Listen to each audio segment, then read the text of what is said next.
ඔයාලා හැමෝම සාදරයෙන් පිළිගන්නවා අලුත්ම වීඩියෝ එකට.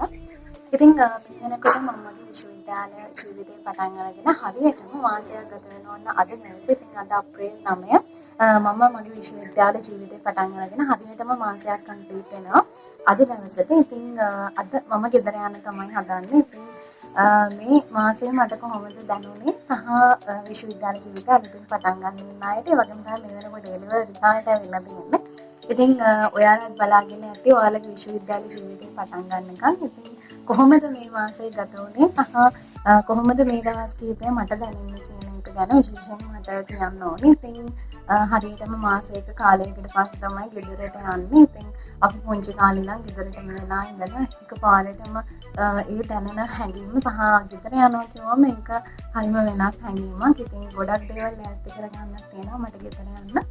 ඉතින් වඩාක් සතුටුයි මාසෙකට පස්සේ තමයි ගෙදරට යන්නේ. ඉතින් අපි බලමු මේ ඉස්සරහට යන කාලය කොයි විදිහට ගත වෙන්නේ කියලා.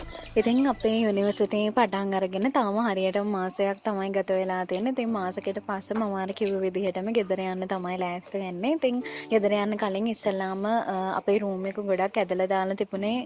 මොකද වැඩ ගොඩක් එක්ක අපි හිටියේ ලෙක්චර්ස් ගියා මේ හැම දෙයක් එක්කම. ඉතින් ඉස්සෙල්ලා මම රූම් එක ක්ලීන් කරා. රූම් එක ක්ලීන් කරලා වොෂ් එකක් දාගෙන මම ගෙදර යන්න තමයි හදන්නේ. ඉතින් ගෙදර යන්න අපිට අපේ හොස්ටල් එකේ ඉඳලා කිලෝමීටර් 10ක් ටවුන් එකට යන්න තියෙනවා. එතකොට මේ තමයි වවුනියාව බස් ස්ටෑන්ඩ් එක, මේන් බස් ස්ටෑන්ඩ් එක. ඉතින් මේකේ තමයි පළාත් අන්තර්ධාවනය කරන බස් ඔක්කොම තියෙන්නේ. ඉතින් එතන ඉඳන් පැය 9ක විතර ට්‍රැවල් එකක් තියෙනවා මට ගෙදරට. ඉතින් ඒ ලොන්ග් ට්‍රැවල් එකට පස්සේ තමයි අතන මට ගෙදරට යන්න පුළුවන්කම ලැබුණේ. ඉතින් මේ විදිහට අපිට මේ හම්බ වෙන්න අපේ අවුරුදු නිවාඩුවේ. එතකොට අවුරුදු නිවාඩුවේ අවුරුදු සමරන්න කියලා ගෙදර ගියාට ඇත්තටම අවුරුද්දක් සමරන්න තරම් කාලයක් අපිට තිබුණේ නැහැ. සතියක වගේ හරියම කෙටි කාලයක නිවාඩුවක් තමයි අපිට හම්බ වුණේ. ඉතින් ඒක ඇතුළෙත් අපිට විශ්වවිද්‍යාලයත් එක්ක තියෙන ගොඩාක් වැඩ කරන්න තිබුණා. ඉතින් අපිව තාම කැම්පස් එකට අරගෙන පොඩි කාලයක් වෙන්නේ. ඉතින් ඒ නිසා අපේ බර්සරි සම්බන්ධ ඩොකියුමන්ට්ස් ගොඩාක් හදාගන්න තිබුණා. ඉතින් මේ වැඩ ඔක්කොම ටික අපිට මේ අවුරුදු නිවාඩුව කාලෙම තමයි කරගන්න උනේ. ඉතින් මම ඇත්තටම අවුරුදු කාලෙදි ගොඩක් එන්ජොයි කරපු එකටත් වඩා කරේ මේ දේවල් එක්ක ගොඩක් බිසි වෙච්ච එක. ඉතින් ඉස්සෙල්ලාම මට ගෙදර ගිය ගමම ප්‍රධාන දෙයක් ඕනි වෙලා තිබුණා ඩිවයිස් එකක්, ලැප්ටොප් එකක්. ඉතින් කැම්පස් එන්න බලාපොරොත්තු වෙන කෙනෙක් නම් ඔයගොල්ලෝ අනිවාර්යෙන් කැම්පස් පටන් ගන්න කලින් ඔයගොල්ලෝ ආර්ථිකමය පසුබිමක් තියෙන කෙනෙක් නෙවෙයි නම් ගෙදර ටිකක් අමාරුයි නම් ප්‍රශ්න තියෙනවා නම් ඔයාලා ජොබ් එකක් හරි කරලා සල්ලි ටිකක් හොයාගන්න ලැප්ටොප් එකක් වගේ දෙයක් අරගන්න. මොකද අනිවාර්යෙන් විශ්වවිද්‍යාල අධ්‍යාපනය හදාරන කෙනෙක් නම් ඔයගොල්ලන්ට අනිවාර්යෙන් ලැප්ටොප් එකක් ඕනි වෙනවා. ඉතින් මමත් අවුරුදු නිවාඩුවේ ඉස්සෙල්ලාම කරපු දේ තමයි මට ලැප්ටොප් එකක් ගත්ත එක. ඉතින් ඊළඟට එතනින් පස්සේ ඔයාලට වැදගත් වෙන තව දේවල් ටිකක් කිව්වොත් BOC account එකක්.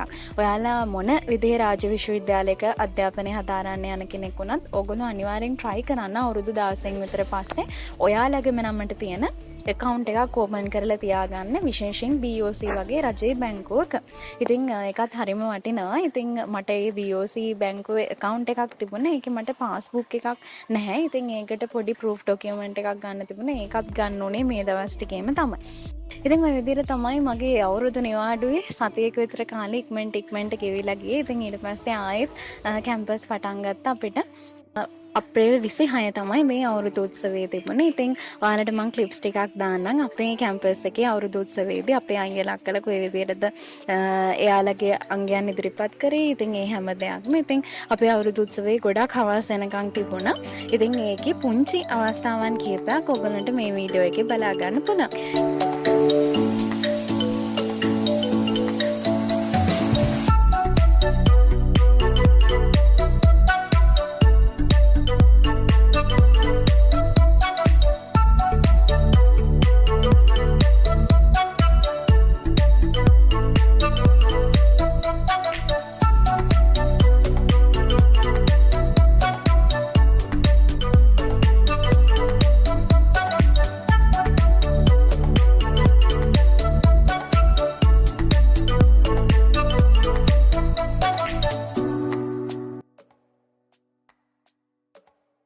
ওই විදිහට තමයි මගේ අවුරුදු මාසයේ ගෙවුනේ කෙටියෙන්ම කිව්වොත්. ඉතින් අධ්‍යයන කටයුතුත් එක්ක තමයි ගොඩක්ම කාලය ගත වුනේ.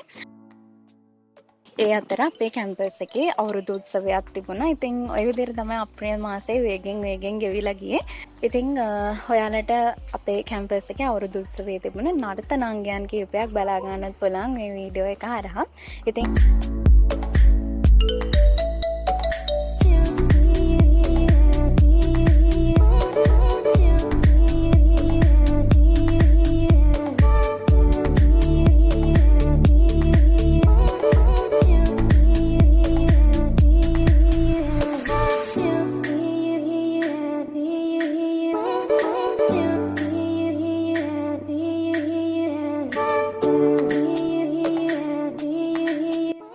ඔය විදිහට තමයි මගේ 2006 අප්‍රේල් මාසයේ ගත වුණේ. අප්‍රේල් මාසයේ අපේ විශ්වවිද්‍යාලයේ තිබුණ අවුරුදු උත්සවය ඉතාම සුවිශේෂී ඉවෙන්ට් එකක්. ඉතින් ඒ දවසේ මතකයන් කීපයකුත් මම මේ වීඩියෝ එකට මේකතු කරා.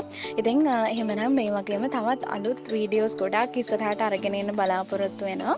ඉතින් මගේ channel එකේ මේ වගේම study tips videos ගොඩක් කරලා තියෙනවා. ඉතින් ඒවත් බලන්න සහ අපේ channel එක subscribe කරන්න සහ ඔයාලගේ අදහස් පහලින් comment කරන්න කියලා ආදරෙන් ඉල්ලනවා. එහෙනම් නැවතත් අපි මේ වගේම අලුත් වීඩියෝ එකකින් හම්බ වෙමු. එතකන් ඔයාලා හැමෝටම සුබ දවසක් ප්‍රාර්ථනා කරනවා.